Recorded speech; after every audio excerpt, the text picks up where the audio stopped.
wait to leave this town, cause lately I've been feeling down. The cold nights just don't feel the same. Welcome back. Today's video I'm going to be showing you guys how to make a wig like a pro. So I'm going to be using this 360 frontal. Of course, all the hair showed in this tutorial is from RPGHair.com, and it will be linked down below in the description box. This is the 360 lace frontal 3 deep wave Indian virgin hair bundles.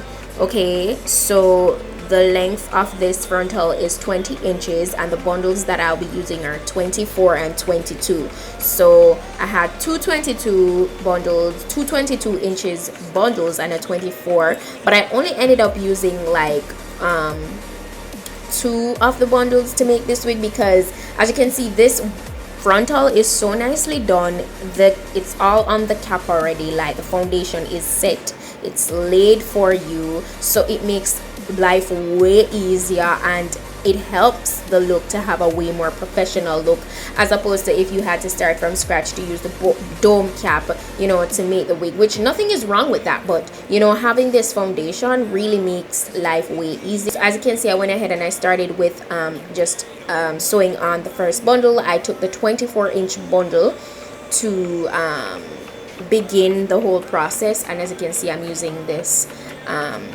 needle and some thread, you know, to basically start the process. And I basically overlap, like each time I push through the needle I overlap it with the thread, and it's kind of easier to watch as I go along, and you kind of get the gist of what I am saying, or what I am doing rather.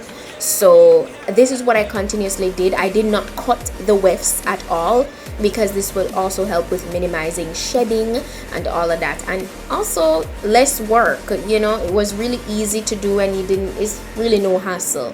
So when I reach at the end of each like row that I sew, I'll just overlap it. So this is where I pretty much just bend it and I secure the next end so it doesn't fall out of place, which it did, but then I went ahead and secured it again, and I just used another needle to do this.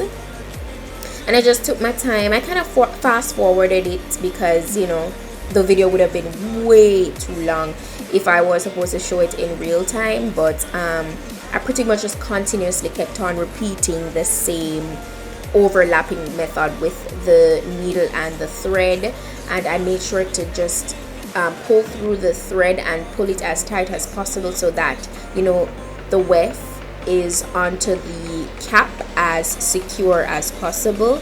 And you know, I try my best to get it as neat as possible as well. You know, you really want to do this so that it can last, you know. That's very important. So you want to make sure that you're securing everything properly and doing it in a very organized way. And I mean, as you go along and you keep on repeating, you get the hang of it. And as you can see, when I reach to this end, I just bend it over again. So I'm just doing the overlap method for this.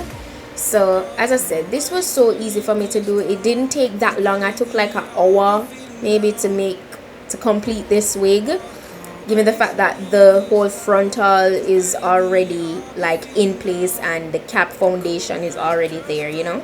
So that was really good, so I'm happy about that. So I'm just pretty much repeating as I go along. So I'm just gonna, you know, continue to do that until I reach to the top. I'll come back and you guys see how I'm going to close it up.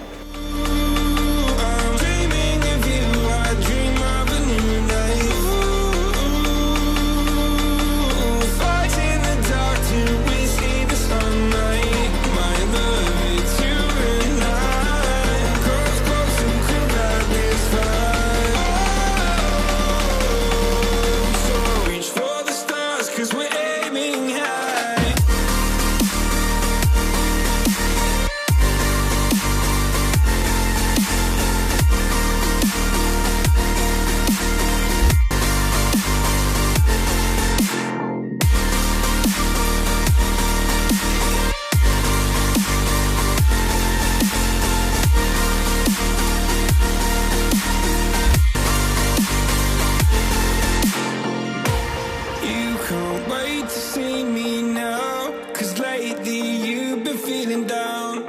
You lay awake alone at night. Oh, pack your life inside a car. Forget the world and drive real far. Put that record on again. Oh, my love, it's you and I. Close, close, we could light this fire. So reach for the stars, 'cause we're aiming high. As you can see, I'm now at the very top of the wig, and it's a very small portion of the cap that is left open. So I just took another piece of the hair to close this up, and you'll see that in like a couple seconds. So I pretty much just took the hair, overlapped it for the last time, and then I pretty much just made sure everything was in place. And I really wanted the top portion to be flat, even though it's curly hair. It already has so much volume, so I didn't want it to be too buffy. So I could have doubled up the row right there, but I didn't, because I wanted it to be flat. So I just did the very same thing. That's all I did to close it up, pretty much. That's all I did. And as I said, just make sure when you're overlapping the thread, you tighten it as secure as possible when you loop it with through the needle. So yeah, that's pretty much it for how I sewed on the bundles to the cap. And then after I was done with this, I pretty much just, you know, kind of looped it multiple times around the needle to ensure that the end portion was very secure and that it wouldn't loosen. So this is how it's looking. Pretty nice, right? I really love this texture. One of my favorites for sure. And this is how everything is looking. It's 24 inches long, as I said before, you know. And now this is how the front is looking for the frontal portion. So I definitely, it came pre-plucked, as you can see, but I definitely wanted to go in and do some extra plucking, made the hairline look a little bit more natural. And I mean, it's all about preference, you know. This is what it looked like before as opposed to what I just did. So yeah, when I was complete, I pretty much just damped it with some water. I came back and I was pretty much finished. I just moved on to laying the entire hair, and I just applied some mousse to it.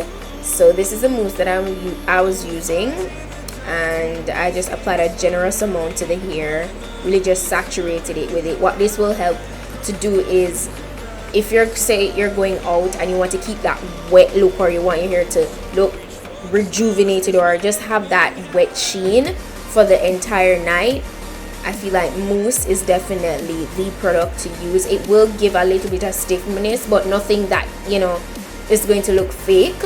So I always grab my mousse when I want to have this look, and it just adds that beautiful sheen to the hair, you know. I love this. And pretty much just brush this through with this paddle brush that I received from RPGHair as well. This is how it's looking. I'm loving it. It's gorgeous.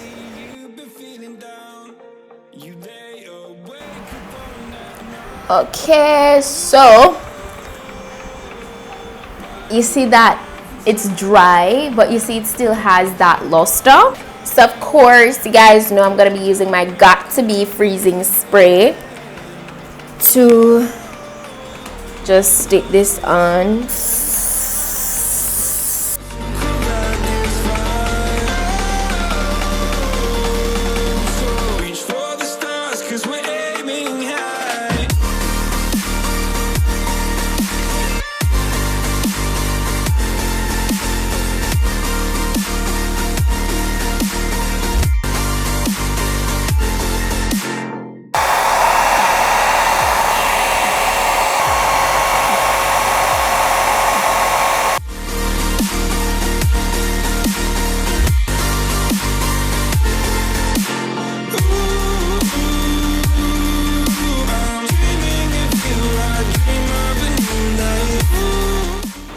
Ooh, it is looking laid. This is looking so good.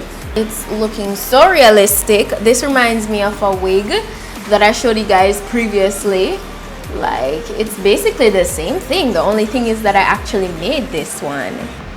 This is lit. And you could definitely rock it as is without, you know, further damping it. I kind of just want to get it kind of flat again. So I'm just gonna wet it up and I'm going to come right back. Now it's damp. I'm just gonna, you know, apply some more mousse again.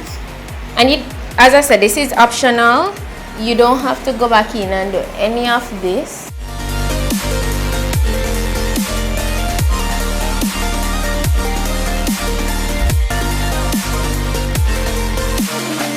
And that's pretty much it for this wig. It is so gorgeous. I'm absolutely loving it. As I said, I feel like it's the same thing like the previous wig I featured here on the channel. So I mean, like, it's really nice. I'm in love with it. It looks so real. It looks like my real hair, and that's the greatest aim. Like, you always want it to look as realistic as possible, and I feel like I've achieved that. Like, this is it. This is gorgeous. It's lit. Curls are looking very defined, very juicy. Well, the waves rather. It's really nice. Go ahead and check out all the details on this wig down below in the description box, and you know, make use of the codes to get dollars off.